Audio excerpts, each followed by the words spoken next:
Hey guys, and welcome back to another video. Today's video is going to be me talking about the goal that I set myself of reading African literature in 2019. So it was my first goal, and I basically said that I wanted to read books that were either about Africa or written by African authors. My goal was related to reading about Africa in all genres, so obviously fiction, non-fiction, but poetry, autobiography, so basically anything that I felt was dealing with sort of, I don't know, African ideas, living in Africa, diaspora. That was one of the main things that a lot of the authors I knew personally would read, would be diaspora. So it wasn't very much like just retained to the continent of Africa and just only being about Africa. But anyway, as I talk about the books that I've read, you will sort of get a sense of, what that goal entailed. But just like I did for my talking about like my goal for science fiction and stuff like that, I will give you some stats so that you can sort of see what percentage of my reading was sort of made up of these goals and how far I got in terms of these goals. So last year I ended up reading 75 books in total, and 16 of these books were books that meet this goal. So that is 21% of my reading was basically made up of books that fit this sort of African literature theme. Compare that to one of the other goals that I set myself, which was to read more science fiction. I think I just missed the mark by 7%. So I read 28% of my reading was made up of science fiction books, and 21% of my reading was made up of books that fit this sort of African literature goal thing that I've created, which isn't bad, because last year I read 9 books that could fit under this goal, so obviously like that's an improvement. But yeah, what I want to do in this video is talk you through the books that I read that fall underneath this, talk about what I sort of liked about them, what I didn't, obviously give a summary of them, and then just talk about what my highlights were for this year, and then possibly talk about what like this goal looks like going forward. So I think the most important thing to sort of talk about in terms of this goal was the fact that it wasn't genre specific. So the fact that it wasn't genre specific allowed me to sort of read really widely within this goal. I have to say, apart from sort of a TBR that I set myself later in the year, I read as a mood reader because that's the kind of reader that I am. I think sometimes I do benefit from sort of having sort of strict reading goals, but most of the time, because I know that they are set by me and no one's gonna bloody like cut my hands off if I don't do them, I just tend to read whatever I want. But the goal not being genre specific meant that I could read a huge range of books and just sort of find what I liked. I've never thought that I would dislike anything underneath this title, but there's just so much to explore, and I feel like I just sort of dipped my toe in a lot of them, so there's a lot more scope for, I think, a lot of the genres that I sort of found this year. So like I said, I read 16 books that sort of fit underneath this category, and they go across the genre of obviously fiction, but also non-fiction, poetry, and autobiography, and then also a sort of prose sort of piece. So the first book I'm going to speak about is Between the World and Me by Ta-Nehisi Coates. I picked this up actually because I wanted it to fit for another goal, which was reading an essay collection, but this would fit because it's about African Americans. It's about African Americans and the sort of struggles of racism that they have had in America. I'm not gonna lie, I don't think I've read this book since last year, and I just know that I really loved it. I was completely blown away by it. So what it is basically a series of letters that Coates is writing to his son, and it says on the back of here, the story of race in America is a brutally simple one, written on flesh. It is a story of a black body exploited through slavery and segregation, and today still disproportionately threatened, locked up and killed in the streets. What is it like to inhabit a black body and find a way to live within it? And how can America reckon with its racial history? So he's writing to his son, just talking about things that are present in the media currently, and just sort of the history that America has of racism against African Americans. And I think as the year has gone on, I've been very aware of this sort of, I guess, divide between like African Americans, black British people, and then obviously Africans as well. So now that I even think about this book, it's actually very more like poignant and like relevant to sort of, I guess, the reading and exploration I want to do in terms of that divide that's there. There's obviously the divide because we're in different places, but this is just coming up through the internet, not through like any reading that I've read, but that's just a personal like thing that I've found. But I really love this book. This book was filled with so much fact, but also so much feeling. And one of the beautiful things about Coates is the way he writes. And obviously this is a non-fiction book, and I said in the video when I talked about like this, I think I read it in January, that I really was intrigued to read his fiction books that he would write. So I think he has written one in the past, and then recently The Water Dancer came out. I haven't read that, and I don't think I am going to read that. The topic it's on is not something that I like reading about. It's not something I like watching, so I just kind of feel like, I don't know. But anyway, to continue what this book is about, like I said, it's letters to his son, just talking about how America is in the place it is now. It says, Coach shares his story of awakening to the truth about his place in the world, from Howard University to civil battle wars, from the south side of Chicago to Paris, from his childhood home to the living rooms of mothers whose children were taken as American plunder. Beautifully woven from a personal narrative, reimagined history and fresh, emotionally charged reportage between the world and me illuminates the past, confronts the present, and offers a transcendent vision for a way forward. It's basically a wonderful account of what African Americans are going through in America, what they have been going through, and how much of it hasn't seemed to have changed. The next book I'm going to talk about is Who Fears Death. This is by Nnedi Okorafor. So Nnedi Okorafor is an American writer. I think both her parents are Nigerian, and she's just widely loved, I guess, by people who love sci-fi and sort of maybe speculative or like fantasy. So along with this book, I actually purchased 3 of her novellas. I read 2 of them. Actually, I think I read 3 of them, but I DNF'd the 3rd one, so I got halfway through it and I was just like, I'm not reading this anymore. So I'm just going to talk about them all together. And I'm also naturally not going to dive too much into the plot because I talked about it in my science fiction one. But Who Fears Death I thought would actually be quite an interesting book, but I didn't end up liking it. But the beginning talks about a woman wandering the African desert after surviving a rape, and then we're sort of into the present day with her baby, the baby that she has from this rape.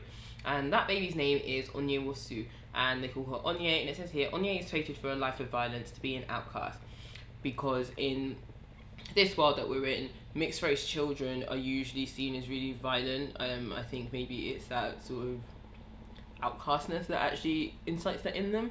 But it says here, she is unusual in ways that go deeper than the tint of her skin. From childhood she is possessed of remarkable and unique magic. As Onye grows, so do her powers, and with them she comes to know that someone wishes her dead.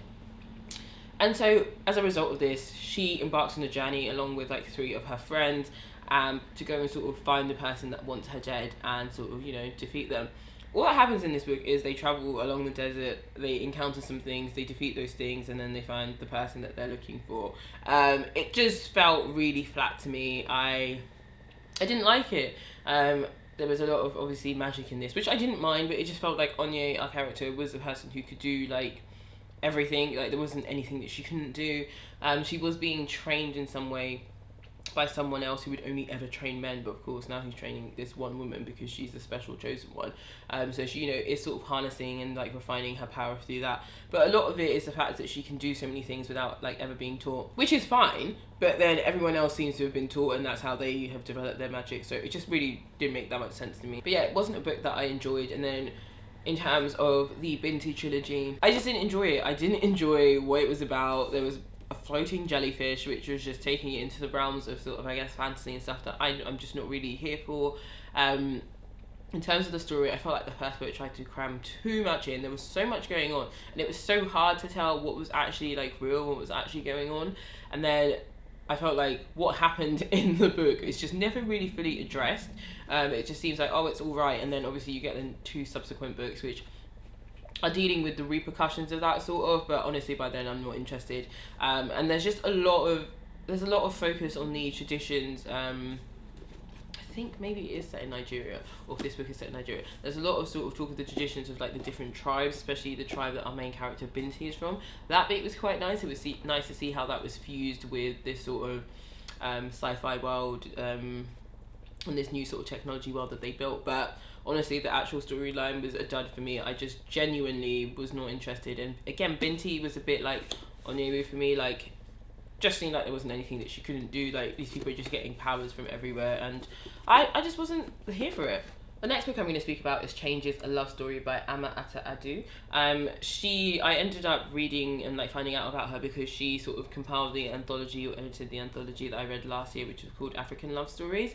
And I really, really enjoyed it, and she's a Ghanaian author, so I specifically really like wanted to read her. Changes is a really nice book. I'm going to read it again. I actually kind of just wish there was more to this book. Like, I don't know, I wish maybe there was a sequel, or that it just had more pages in it, because I felt like whilst I really enjoyed this book, like, now that I'm thinking about it again, I really did like it. I thought like the plot and everything was great, but I just wish there was more in the story. Like it just feels like it's lacking so much. But anyway, Changes is a really like interesting story. I'm trying to find out when it was published. I think I did this last time as well, but I think it was published in 1991. Yeah, so it was published in 1991, and it is about a Ghanaian woman who leaves her husband because like she's like a bit of a workaholic and she just doesn't really like her husband. I think she just thinks he's a bit of an idiot. She has a child, but she leaves the husband and it's just like whatever, and ends up meeting this man and basically ends up becoming his second wife. This man already has a wife. He is a Muslim man, and I think she initially was Christian, or she was just like not religious at all. But yeah, she ends up being his second wife. So then it's talking about, you know, the fact that it says, when she falls in love with an attractive man, married, wealthy, and able to arrange a polyamorous marriage, the modern woman finds herself facing a new set of problems. And it was just very interesting because the reason why she left her husband was because she felt really caged and she felt like she had to be a wife and like a mother, and these were just things that she didn't really want to do. Like she still continues to see her daughter and stuff like that, but genuinely don't think she's really that interested in the kid.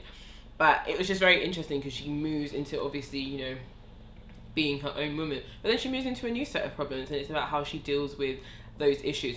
And I think just for something that would have been published in 1991, like I don't know, I don't think polyamorous marriages are like that widely spoken about, at least not that I'm aware of, especially like I think in Ghana it would still been like what. So I think the setting of it and our characters, they were just really good. And yeah, like I said, I just really wish there was more to the story. I think I definitely need to pick up more from Emma. I just remember picking up like how hard it was for me to like get this book. By the way, when I say like polyamorous marriages, I'm very much aware that there's a whole having more than one wife things, but for her it was interesting because she put herself as a modern day woman, so she didn't want to be caged to all these things of tradition. So that's why it was interesting when she decided to enter in this, because it was like, what do you do? And I guess there's always that thing as well of these things that we say, oh, we'll never do, and then love comes along and you're just like, alrighty, well, I thought it could never be me, but here we are. But yeah, this was a really, really enjoyable book, and it was just a really nice, like, I guess foray into African literature, but Ghanaian literature as well, so I really enjoyed this. The next book I'm going to speak about is Don't Touch My Hair by Emma Dabari. Emma wrote this book. It's a non-fiction book about the, I guess, history of African hair. I think I did this last time when I talked about her books, but I think she's Nigerian Irish. I'm just going to leave it there and just not like embarrass myself any further. But yes, she wrote this wonderful book about just the history of African hair, the sort of I guess move towards having hair that's quite European, the sort of practices that were going on in America to sort of manipulate African Americans' hair to look like European women's hair, and then sort of how that has sort of transcended across to Europe, well not really, yeah, Europe, but also mainly like the UK. And then one of my favourite chapters, and I said this last time as well, is a chapter where she's talking about mass and hair, because you'll see so many intricate designs in African hairstyles, and it's, you know, based on mass, but her talk about the fact that, you know, you could ask these people like, are you great at mass, and they would say no, but the patterns that they are creating, they have to be like able to sort of logically and mathematically work out some patterns. So I just thought that was really super interesting, but I absolutely love this book. I need to give it another reread because it is about sort of getting rid of those messages that like we maybe as black British people have internalized about our hair, and just I feel like sometimes like, I don't know, we're blamed for these things that we have internalized, but this is also obviously growing up from, you know, having parents who have immigrated and come across, and, you know, they want their kids to look like professional and presentable. So you're told to have your hair a certain way, and it's about unlearning all of that, but also teaching like your mothers, your older sisters who haven't got the knowledge that you have, that, you know, it's fine for your hair to be the way it is. But it's also really hard as well, you know, obviously being somewhere where your hair is completely different and just not, you know, wanting to fit in. But yeah, it's about like unlearning all of that sort of internalized hatred, and I just really like this book. It had really good facts. It was very interesting. It was, I feel like, very widely researched. I do feel like a lot of it was based around like Nigeria. So I'd love to see more about like East Africa, other parts of Africa. But I thought it was really well done.